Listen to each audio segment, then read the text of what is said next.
In 1832, the British built Fort Henry, a defensive outpost situated on Lake Ontario in Kingston. The conditions were deplorable. Soldiers were often flogged and rationed, and for that reason, spirits linger to this day. Now, Fort Henry is also known as one of the most haunted buildings in Kingston. It has various inhabitants, spooks of all shapes and sizes, from poltergeists to revolutionaries who are trying to cause mischief up to this day. One spirit seems to dominate in death just as he did in life. Niels von Schultz was a European officer who made his services available in America. He was the leader of a rebellion in which American rebels invaded Canada. They were defeated at the Battle of the Windmill. Von Schultz was captured after the furious battle, brought to Fort Henry on charges of treason, and imprisoned in the guards room. Von Schultz was respected by his captors, but it was impossible to ignore the gravity of his crimes. The British made an example of him in order to deter other rebellions. Von Schultz was hanged at Fort Henry. And he is definitely the best candidate that anyone has come across who is still haunting Fort Henry to this day. It may also have been von Schultz that various individuals here at the fort have seen in one of the officers' guard rooms. There has been the figure of a man seated at a table and then again leaning in the window. And it very well may be that von Schultz is still reminding people of his presence. The officers' quarters have been the scene of many strange events, possibly related to von Schultz.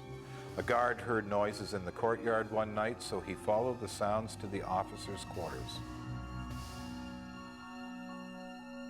Upon entering, he was not greeted by an intruder, but rather a strange and unearthly blue light floating in the air, at one point almost taking on a human form.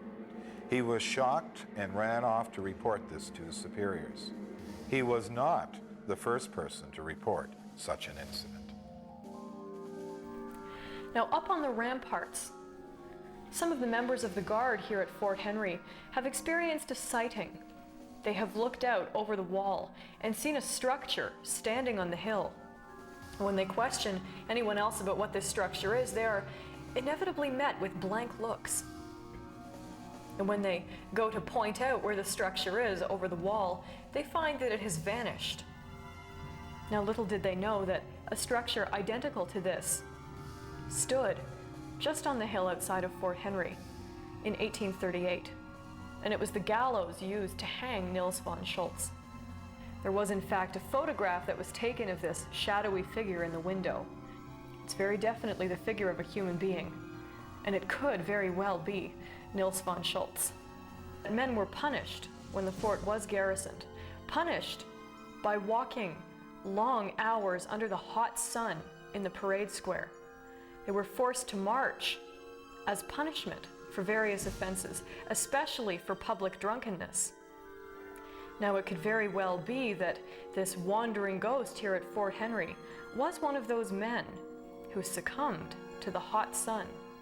And considering how dehydrated that these men would already be, it's not really all that surprising that they would faint or even drop dead. Another room here at Fort Henry that's generally believed to be haunted is the bakery. And it's haunted by not only an ordinary spirit, but by a poltergeist.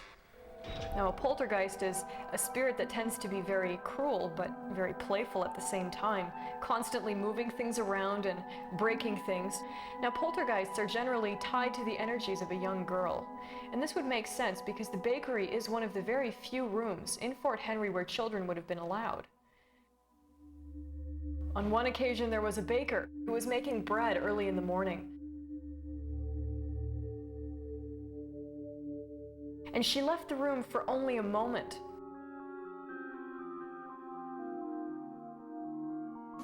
When she heard a terrific crash come from inside. As she went running back in, only to discover that the pans contained in one of the shelves on the wall were flung clear across the room, and had crashed against the opposite wall and were now lying in a heap on the floor. And it's also been discovered that the poltergeist likes to play games with the doors. It will occasionally slam the doors and open them again when anyone is inside the bakery, and it will even hold the doors shut when anyone is trying to get in. There was a guard and he was trying to get into the bakery, and he managed to open the door by only a couple of inches when it stopped, as if it were caught on something. Now he pushed with all of his might, and he couldn't get the door open. He began throwing his whole weight against the door, trying to dislodge whatever was on the other side. And finally, in sheer frustration, he shouted, "I gotta get in there." At which point, the door swung open on its own, and he was able to continue into the bakery. Now, this has happened on more than one occasion. Guides from the haunted walk have been known to have the door blocked. It's become something of a supernatural jest to say to the door, "I have to get in there." At which point the door always swings open on its own, allowing whoever is outside in. That could be embedded like a recording into the walls. So perhaps somebody who is psychic or intuitive or open or empathetic could come in and act as a receiver. Be that as it may, there's a lot of young teenagers who work there. And that's a great time to have scary stories. And I bet there are some older people that pass on these stories. So these, it's nice to be young and impressionable, and, all these scary movies that are out for teenagers embellish and exaggerate and add on to the stories that are there. But there may be an element of something there, of the paranormal. Fort Henry. It must have been a terrible place to serve. Even today, people hear noises and see things in the shadows. Unexplained events have occurred within the fort.